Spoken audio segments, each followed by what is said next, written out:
On today's show, Mavs fans got some feelings. We'll go around the talking points from the recent Mavs survey from The Athletic. Some great stuff about Dragic, the future of the franchise, how people are feeling. People got some feelings. And Luka Doncic, the community man, open up some courts in Slovenia. Good stuff coming up in today's Locked On Mavs. Doncic, and this is Locked On Mavericks podcast. Hey, Dallas Mavericks are NBA champions. Bang! Bang! It's good! And the Mavericks have won the game! If you don't believe, you shouldn't be here.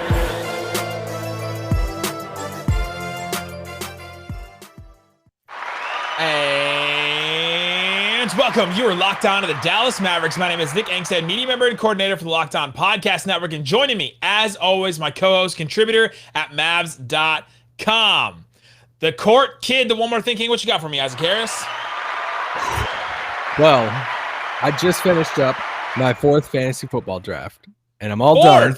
I'm all done. Yes, it's too many. Fourth, and I'm all done. Do you know everybody in all the in all of the leagues? Like, do you know people, or are you just joining leagues you don't know at this point? No, they're all a connection. Yeah, okay, and they all mean something different. There's different buy-ins, but I love fantasy football. But I got a question for you off the top. DeAndre Jordan. Have you ordered the Lakers DeAndre Jordan jersey? Well,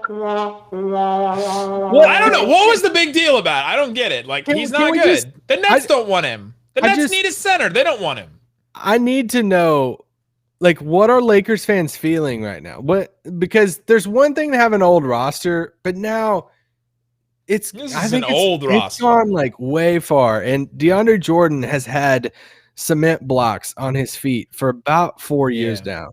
So I don't know. I just wanted to make a joke about it. Yeah, that roster is different. We'll probably do a season preview and break them all down. But on today's show, break down themselves. Today's episode is brought to you by RockAuto.com. Amazing selection, reliably low prices, all the parts your car will ever need. Visit RockAuto.com and tell them that Locked On sent you. All right, like we said, a survey from The Athletic. Tim Cato asked Mavericks fans on Twitter, on The Athletic, about all kinds of stuff. So we got a lot of talking points to go through. How successful was the Mavs season? Would the Mavs have won a first-round series against certain teams? And all that stuff about Dragic. And speaking of Dragic, every once in a while, there's a graphic that just like goes around. And it starts on like clutch points, and then like Bleacher Report does something, and then they just like graphics just go around with quotes on them. And I never know if they're real, right? You like never telephone. know. Yeah, you never know with that stuff. Like, is the quote exactly right? Blah, blah, blah. So one of them came out and it said from Jake Fisher, quote, "All my sources around the league have told me they expect Dragic to be bought out by the Raptors and swiftly sign with the Mavs." Now, this would be an incredible thing for the Mavericks, obviously. They wouldn't have to trade anything. They wouldn't have to give anything up. We wouldn't have to do all these trades they've been talking about. They just straight up sign Dragic. That's the most ideal scenario of all of them. But I looked at the quote, and it didn't say from Bleacher Report, and I looked up his articles from Bleacher Report, and I read through some of them, and I'm like, he didn't say this in any of them. And so I just reached out to Jake Fisher. I'm like, oh, yeah, I can do this. I just DM'd him. Friend of the pod. Yeah, friend of the pod. I said, is this a real quote? That's basically all I said. You can never tell sometimes at some of these sites. And he said, yep, this is a real quote. He said, who knows when it happens? And it may not happen, but that's what he's hearing right now. So we'll talk about Dragic a little bit later, but that was some news going around that, yeah, it's true that's what he's hearing from sources around the league. They think that the Raptors will eventually just buy him out. Yeah, I mean, that's obviously the best case scenario because then you don't have to give up anything for him. Yeah. You get to keep, Tyson Chandler 2.0, whatever the young. Would Mavs fans rather give up Dwight Powell or than Moses Brown at this point? But then, I think we all seen the very next day, Jordan Schultz, I think he's with ESPN, tweet out and was like, I'm hearing that Dragic won't, go to Dallas and all this stuff. Yeah. So, okay. I'll rock with Jake Fisher on that, mainly because I want to hear that. And also, Jake Fisher has killed it. I'm going to believe the report that I want to believe. Yes. I mean, that's what everybody else does with anything else in life. So let's do it with that. And, but if Dragic stuff, it's just the Dragic check-in at this point. We're just all seeing what's going to happen. And we're all seeing the Luka Dragic photo on his Instagram. And go Jake Fisher. The other news is that Luka Doncic dedicated some courts over in Slovenia today, or this weekend. Oh my gosh. I thought this was so cool. The 2K foundations with, Luka.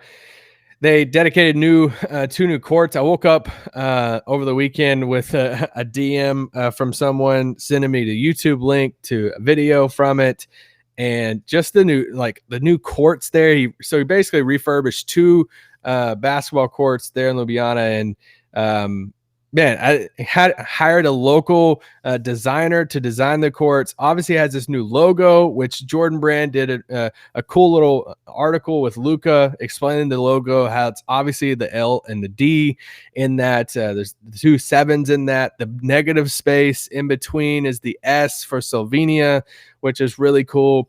I actually took a screenshot of, so we know Luka's agent's Bill Duffy, but there's also a guy in the same agency that's known, that's been basically the guy that's been Luka's agent guy for years, since early days of Real Madrid. And he posted this on his story, and he said this quote, and I thought it was really cool. It's a picture. He was obviously at the event with Luka in Slovenia, and it's a picture of Luka on the court, and it says, "He left this basketball court when he was a boy and has come back to Ljubljana to rebuild it as a man. What a special day for Luka Doncic, and how nice to be able to live with it." And I just thought that was so cool, because even Luka had quotes about it too, saying, these were the same courts that I grew up on. These are the same courts I played on as a kid. And now, years later, for him to come back as a man and say, I'm going to refurbish these courts, and to see all the pictures of Luka. You can go to the Mavericks.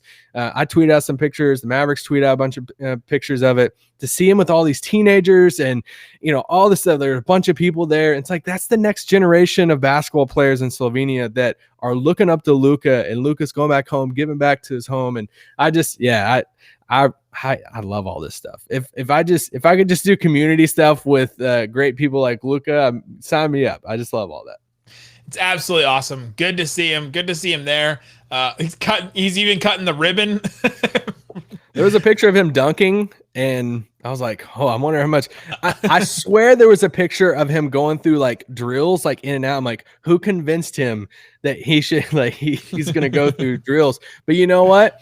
I'm just glad to see him with a basketball in his hands, because some players try to achieve greatness. And some players are great. Some players try to achieve greatness. And guys like Alonzo Trier or Jason Tatum, guys, the amount of people who thought that I was serious with the Alonzo Trier tweet, oh my gosh. It was incredible. I just love sarcasm. I love sarcasm on Twitter, but then it backfired because of so many people who thought I was, it was great. Oh my gosh. All right, let's get into this survey. So Cato put out this survey, and almost 2,000 people responded to it, 2,000 Mavs fans, about the Mavericks and where the Mavericks are sitting. And so we want to go through this kind of line by line and just break down some of the topics. The first one, how successful was the Mavericks 2020 to 2021 season? And he went by 1 to 5. 5 being it was very successful, 1 being the least successful. Let's just answer for us. Where would you fall in this if you were just given this as a question? You said Mavericks off season? Just the past season, the 2020-2021 season. Yeah, I think I'd land at a 3. I mean, I think I was pretty evident going into the season saying they need to make it to the second round. They didn't make it to the second round. I think if they made it to the second round, I would have said 5. It's 1 through 5, right? What's wild? Yeah, 1 through 5. What's wild, Pat, is I said the exact same. I said a 4 because they were a couple bounces away from winning that first round series, right? I took that into consideration as well because of just how crazy that first round series was, how crazy Kawhi went, and how tough that was. And if it would have just bounced a couple ways, you'd go from 3 to 5. That's insane. Yeah, but I put it at 3, even though that they didn't really advance in the playoffs at all either. I put it at a 3 and not a 2 or a 1, mainly because of everything of COVID and in the injuries and everything, for them to still make it to the first round and go 7 games. I give it a 3. I could hear saying give it a 4, but I can't give it a 5, and I'm not going to go lower than a 3 either. Yeah, everybody pretty much agreed with you. Almost 64%. That was the overwhelming majority said a 3. It was about how successful last season was. So we'll go through a bunch of these questions. There's some good talking points in this about the Mavericks, about Dragic, about Cuban's ownership. I found those very interesting. We'll get into that. Talk about that coming up. But before we do, let me tell you about Sweatblock. Sweatblock is doctor recommended, doctor created, works for up to 7 days. You get these wipes, wipe them under your armpits, and you won't have to deal with embarrassing sweat. You can wear what you want to wear. You don't have to deal with pit stains. You don't have to deal with all that stuff anymore. It's your little secret to confidence, especially in this hot weather. Man, I'm telling you, there are just times you just cannot walk outside right now in Dallas. And every time you pull up the app for the weather, you're like, oh man, 90 today, that's low. And then you look up, you scroll down a little bit and it says feels like 102. You just can't get away from it right now. It's like an oven outside. And so if you're dealing with profuse sweating, if you're dealing with that kind of stuff, Sweatblock can be the thing for you, especially in this Texas heat. So go to sweatblock.com, use the promo code LOCKEDON. You'll get 20% off, or you can get them in Amazon, CVS, but at Sweatblock with the promo code LOCKEDON, you can get that 20% off from us. Again, promo code LOCKEDON at sweatblock.com. Do you know that 85% of people who play daily fantasy sports, like Isaac, who's in 4 leagues right now, they lose? 85% of people. Is it really that surprising? The game is rigged against you. You're playing against thousands of other lineups, not to mention experts who are in multiple, hundreds of leagues. I think Isaac's in 4, and he's one of the, he's not even an expert at this point. Nope, just a loser. Those people have more tools and more time to devote to this. You don't stand a chance. That's where Stat Hero comes in. It's the first ever daily fantasy sports book that puts the players in control and winning within reach. You name the stakes, and winner takes all. You have the advantage. Stat Hero is showing you their lineups ahead of time, so you know what you're up against. You know how to combat that. No one else is doing that. You are in total control. Stat Hero is daily fantasy sports the way it's meant to be, one-on-one. Play Stat Hero now and change the odds. Go to stathero.com/lockedon. Sign up for free, and right now, you can get 3 times back on your first play. They're giving you 300% match. That's unheard of. Go to stathero.com/lockedon. stathero.com/lockedon. All right, Isaac Harris, let's get into some more questions. Again, this is the Athletic. Tim Cato had this survey for Mavericks fans about all kinds of things. We talked about how successful the last season was. Now, you mentioned if the Mavericks had won that first round series against the Clippers, then it would have been a 5. You would have gone all the way from a 3 being successful to a 5. That would have changed everything for you. That's how important the playoffs are right now. Yeah. So the next question was, would the Dallas Mavericks have won their first round series if they had faced another opponent? Select every team you believe that you realistically think the Mavericks would have beaten. And he lists the Suns, the Jazz, the Nuggets, the Blazers, the Lakers, and then none. Let's just go through you and I. Which ones do you think the Mavericks would have beaten? Well, yeah, I feel like the Lakers are the easy ones to pick here because, Anthony Davis got hurt. And if you're telling me, a Lakers team with just LeBron and, basically no Anthony Davis, didn't he get hurt pretty early, right? Game 2, maybe? Yeah, it was he was just not the same. Yeah, so if it's, you're looking at a Mavericks team who took the Clippers to 7 games, I think I would have, if you would have told me that, hey, Anthony Davis is not going to play for the majority of that series, I would pick the Lakers first. Not considering health, the Blazers would have been my pick. Davis hurt in Game 4, and then he tried to play in Game 5, in Game 6. Didn't work out for him. But yeah, I picked the Lakers for sure. About 50% of the listeners agree, or the responders agreed with that. The Blazers, I would have picked. The Nuggets, I think I would have picked the Jazz too, man. I think I would have picked the Jazz. I think the Mavs could have beat that Jazz team. Yeah, we kind of debated that of when we did a what if pod. Was it a couple of weeks ago when we said, hey, what if they won Game 3 and they beat the Clippers, ended up beating the Clippers, then they faced the Jazz in round 2, and it's just a fascinating thing because we've just seen this team match up with the Clippers 2 straight years. What do they look like against another team in the playoffs? What does KP look like against Rudy Gobert in a playoff series? Does he look better than what he did against the Clippers? And we're all having a different conversation. I don't know. I would lean towards no, just because there was a lot of stuff outside the matchup that he was struggling with. But I don't know. I mean, I feel like I guess the Blazers is the obvious pick on that, but no, it said check all that apply. Oh. So pick all the teams you think the Mavs would have beaten. And so the Suns was the lowest one. Only 11% of responders think that the Mavs could have beaten that Suns team. And I think if you caught that Suns team in that first round, they don't have all that confidence behind them of we won a series, we won a second series, we can go ahead and win this third series in the conference finals. I don't know I think you could have caught them off guard at the beginning. Yeah, possibly. I mean, Booker always torches, Dallas too, but and Bridges is really good at guarding Luka. That's true. I was going to say, I mean, that's why if you have to pick one of these teams, I'd probably say the Suns. I mean, because you're talking, Chris Paul's playing, Booker, Ayton, Bridges guarding Luka. Yeah. The next one, how successful was the Mavericks 2021 front office makeover? So the Mavericks make this big change. Donnie Nelson is out. Rick Carlisle, I guess you can put it all together. Rick Carlisle is out, and they bring in Nico Harrison. Michael Finley gets a bigger role. The front office, pretty much the rest of it kind of stays the same. There's a couple other people here and there. And then the coaching staff, all changes all around. We talked about the coaching staff a couple days ago. Jason Kidd's the head coach. You have Christy Tolliver, Jared Dudley. You have Sean Sweeney. You have Igor as the top assistant. How successful do you think that change was? Well, I mean, when I read this, when Tim put this story out and I read it, I saw the question. I'm like, all right, well, anybody who puts anything other than 3, I'm fascinated by, because there's no way of knowing. Like, you just can't. We don't know the answer to this at all. We have to go back to this question, 3, 4, or 5 years from now. Then we can properly rate that. But if they go to the playoffs and go the first round for the next 3 years, what are we putting on here? 2, 3, yeah, right. 4, because they've made the playoffs 3 straight years. But it's just too early to tell, especially with a first timer in Nico.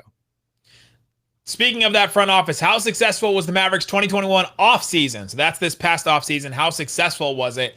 And it went from 1 to 5 again. I would have given it gave it a 3, because I think 3 is you got a little better. You didn't get worse, right? You stayed pretty much the same, but not enough to give it a 4 where I felt really good about it, or a 5 where I thought they got way better. Yeah, I mean, I guess it just depends on how you want to rank the numbers. If you want to say, don't give me a 3.5, Isaac Harris. I know you're going for those decimal points. Okay, I'll say 4 then. I'll say 4. Okay. I'll say 3. Like, I'll say 3 means I'm going with 4. I'm saying in my mind on this, like I put 3. The fact that 3 is they just stayed the status quo. Like, they didn't get worse, but they didn't they didn't get better either. So I think I would land on 4, because I think they got better. Yeah, for me, it's not. They didn't get enough. They didn't get better enough for me to take them from a 3 to a 4. I'm sticking right on the. Because 3. Kyle Lowry is like 5, right? I mean, like, if they get Kyle Lowry and then they sign and trade Bullock into the right, something like that. It's like, okay, that's a 5, but. Okay, I agree with you. It's a 3. It's not good enough to be a 4, because we've been saying a single this whole time using baseball analogy, and a single is not a 4 in this. Just solid, right? 2. I mean, 2. Could you argue that 2? They could have improved a little bit. I mean, or even it depends on your scale. Stayed the same. Yeah, it depends on what you. If 1 means like they barely got better, and every single one of these numbers is the scale of better, then it's like a 2, but. Well, let's go this one quickly. Do you expect the Mavericks to acquire Goran Dragic this season? Now, tell me if this is not going to be problematic if they don't. 73% said yes, that they expect Dragic to become a Maverick. It has just become the thing that, I mean, we've honestly been part of it. We've talked about it almost every day, and sometimes even, included him in season plans and rotations and things like that. It's kind of a dangerous thing we've gotten ourselves wrapped into, because it's not a done deal yet. I am intrigued with how this thing plays out, because now the Mavericks have which, do they care about fan reaction to things? However you feel about that. Sometimes, yeah. Sometimes, but I mean, it's just become such even by the results of, Cato's poll here, everyone's just expecting it to happen, to where if it doesn't, then you got to figure out why. Because even when it gets past October 1st and then all the cards are on the table basically, and you can, aggregate players and, special, all that. Then it's like, why isn't Dragic a Mav? Yeah, right. And are we going to have another reporting thing come out? And it's like, oh, the Mavericks couldn't move up to get Luka because they didn't want to include Wes Matthews for Kent Bazemore. And we have like one of those similar things. And that's where it's going to get tricky for Dallas. And we'll see how it plays out. And does Toronto know that? Does Toronto know that the longer this plays out, the longer the fan base just thinks it's a given? They're like, no, we're going to stand our ground because Dallas doesn't want to take the PR hit. They got to get him at this point. If the Mavericks do get Dragic, if the 73% of fans are right and they do get him, does it change from the offseason success from a 3 to a 4, or does it take it all the way to a 5 for you? It's for sure a 4 for me. Yeah. They get Dragic, it's for sure a 4, because then you're getting your vet, you're getting your playoff experience. Dude just went to the finals 2 years ago. We don't really talk about that hardly at all. You get the secondary playmaker. You get better defensively with Bullock, Shooter and Bullock. You get Sterling Brown, another wing defender. So, yeah, it's definitely a 4 if they get Dragic, especially if it's 3. I'm glad you brought that up because I saw somebody bring up, Dragic just kind of helped lead that Heat team to the finals a couple years ago in the bubble. He averaged 19 points a game on the way to that finals appearance. And, he was really, really good. 19, 4-4, basically, on the way to that finals appearance. That was pretty good run there. Shout out to the person. And then he got hurt, and that was a real big thing. I was, I was thinking, man, this Lakers team, they may have some problems with Dragic and Butler and Bam and like that whole crew, and then they just weren't the same team. I'm all about the Dragic praise, but somebody tweeted out the other day of saying, Goran Dragic, 2014, most improved player. I'm like, how far are we going back on these things? These are like the Lakers Nets graphics of like, how much help does Kevin Durant and LeBron James need? They have a combined, 58 All-Star appearances. It's like, well. By the way, we've been talking about some guys that needed some time to develop and stuff. There's a lot of talk on Twitter about Sekou Doumbouya, who the Pistons just like gave up on after 2 weird years. Yeah. Dragic averaged like 7 points a game his first 3 years in the league. Dang. And he played a bunch of games there for the Suns. So Phoenix, yeah. Some of these guys take a little bit of time. To get Phoenix there. Phoenix had some weird crap going on those early days with him, and for sure. He's got some funny Shaq stories. For sure. Coming up, let's get into some of these juicy ones. There's some good ones coming up.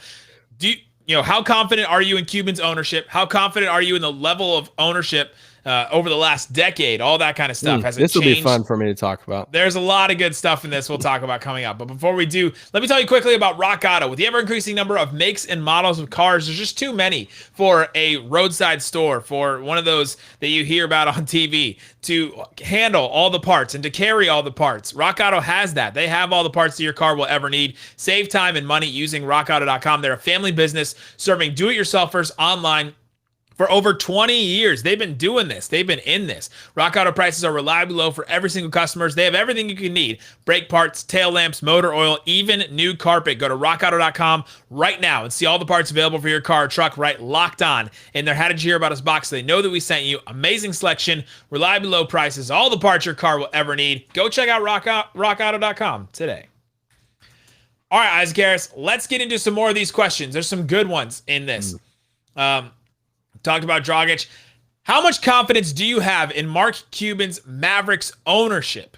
This was the answer to this was split all the way across. We're not trying to, share too much about Cato's article. Go read the piece in The Athletic.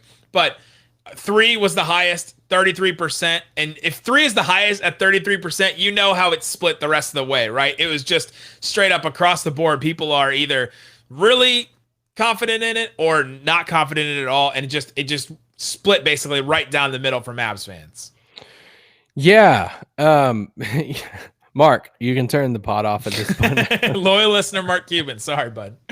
No, I mean, this question was fascinating to me just because there's just so much that goes into what angle are you taking as far as confidence in an owner? Because you can go into like decision making, right? Like if you had to rank decision making by Cuban as far as basketball decisions, I think I would go with a little bit lower number, because what we've seen sometimes is it feels like, let me walk my tightrope here, that there are too many hands in the cookie jar at times. The Reliably story came out and we're like, okay, who's making decisions? Is it Donnie? Is it Bob? Like, is it Cuban? So I think what would make that number go higher? That's the question I ask myself and say, and I'm not like a 2 or anything. I think I'm at a 4 when it comes to my confidence in Mark, but what would make it a 5 for me is if he went out this offseason and said, I'm going to do everything I can to get Masai.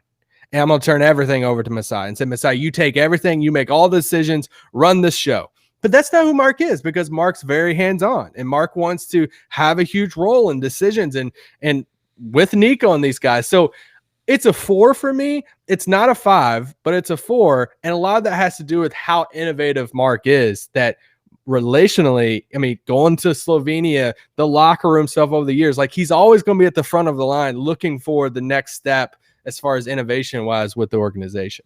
Yeah, all the basketball stuff you said, I considered that. And then I had to give some consideration to everything that happened in the business side of things, the sexual harassment, all that kind of stuff. And I initially thought about giving it a 2. And then I thought about some of the other, he's created the practice facility. He's changed over the locker room and all that kind of stuff. And the team has been really good for a long time under Dirk and, with Dirk and all that kind of stuff. Like, the team was one of the most successful teams from 2000 to 2011. Like that whole stretch, he has to get some credit for that for the basketball side, I think. And St. Marshall means a lot to me too. And that was my next thing, is that, yes, all that kind of stuff happened, but he found the right person to put in charge to help, in that whole area when the Mavericks dealt with all the sexual harassment and all that stuff. So I ended up with a 3. It felt wishy-washy, but I ended up with a 3, all things considered.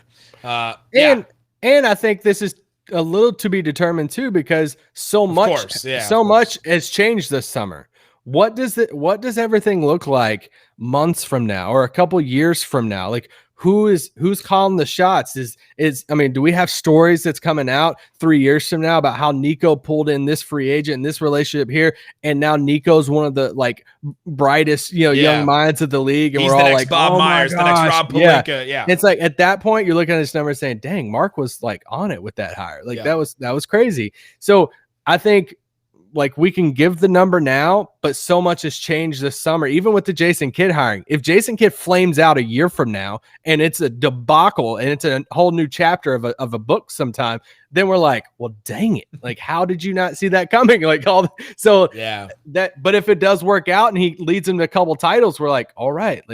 So a lot has changed this summer to where this number can change even in a year or two. This next number was really interesting. It goes to Mark Cuban's ownership as well. How has your confidence level in Mark Cuban's Mavericks ownership changed over the past decade? So you're thinking back to basically 2011, since they won the title. 47% said less confident. So that's just about half. And then 31% said much less confident, which is the lowest one you could go. So that means that you put that together, that's 78%. The overwhelming majority are less confident or way less confident in Mark Cuban's ownership over the last 10 years. I found that really, really interesting. And then there's some that are more confident. Much more confident was a sliver, like 1 or 2 people or something like that. I honestly thought the much less confident would be the leading portion of the pie. Yeah, the last 10 years, there's been a lot of stuff. Yeah, I mean, the sexual harassment stuff was on everything his watch. Everything we just said happened the last 10 years, basically. Exactly. Yeah. So that's that's the biggest thing that we've seen Mark Cuban in interviews and answering for.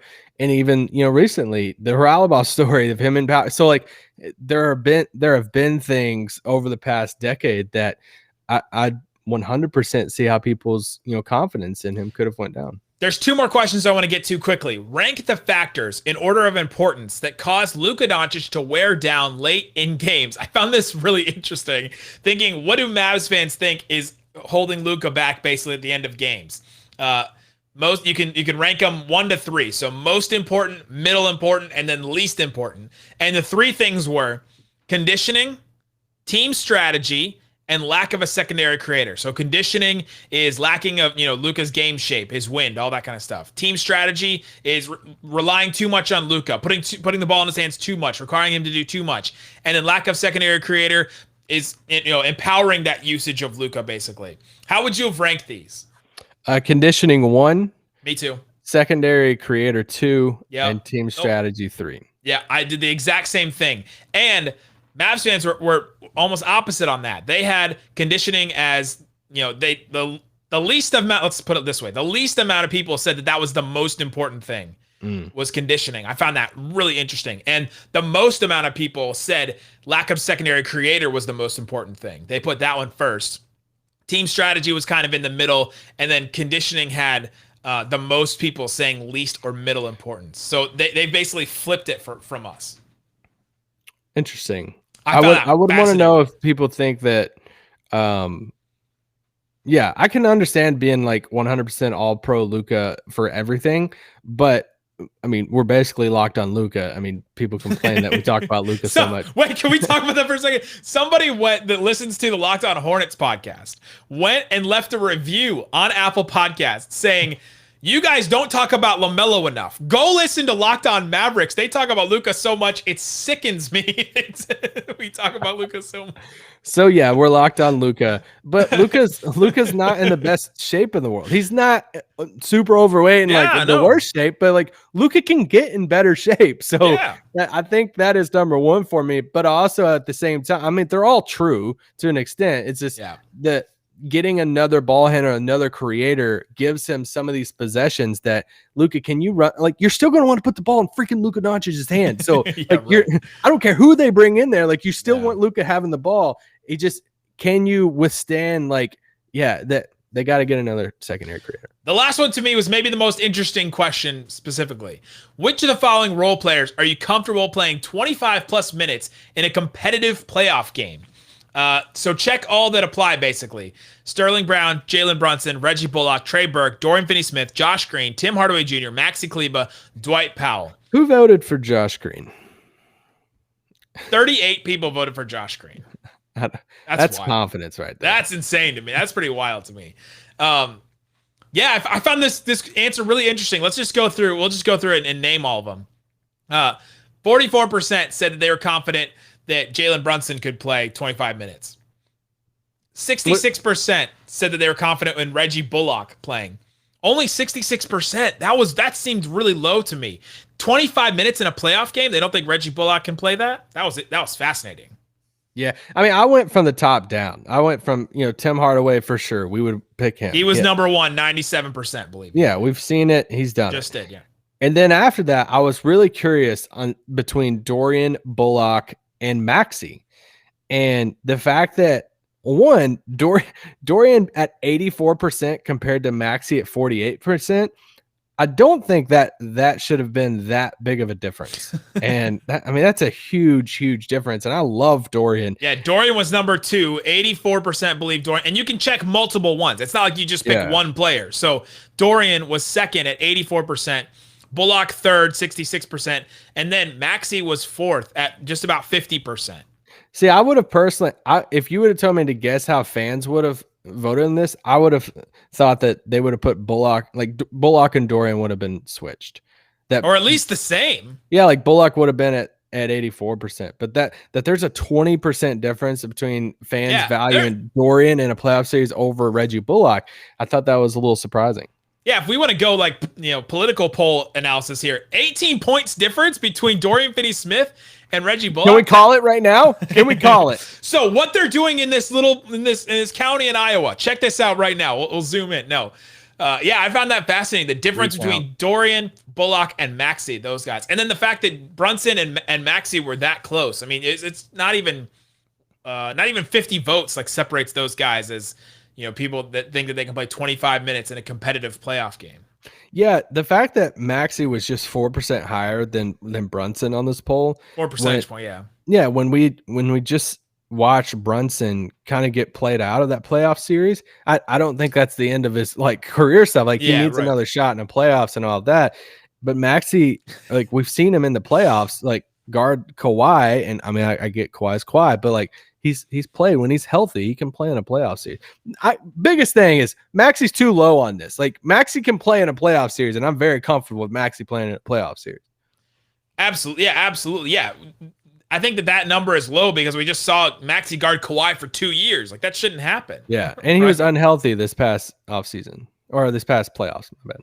Yeah, there you go. Let us know, which ones do you think? Let's make this our question. I think there's more questions on this athletic piece with Tim. We obviously didn't go over them. We want you to go read the piece. Cato's a friend of ours, and there's a lot of cool stuff too. As far as like at the beginning of it's like, hey, when did you become a Mavericks fan? How? Like, why? It was pretty evenly split. I was surprised. Yeah. So go check that out, and yeah. A lot of good stuff in that. Again, The Athletic, Tim Cato. Go check it out. Guys, thanks so much for listening to Locked On Mavs. Enjoy your day off today if you got it. Labor Day. Peace out. Boom.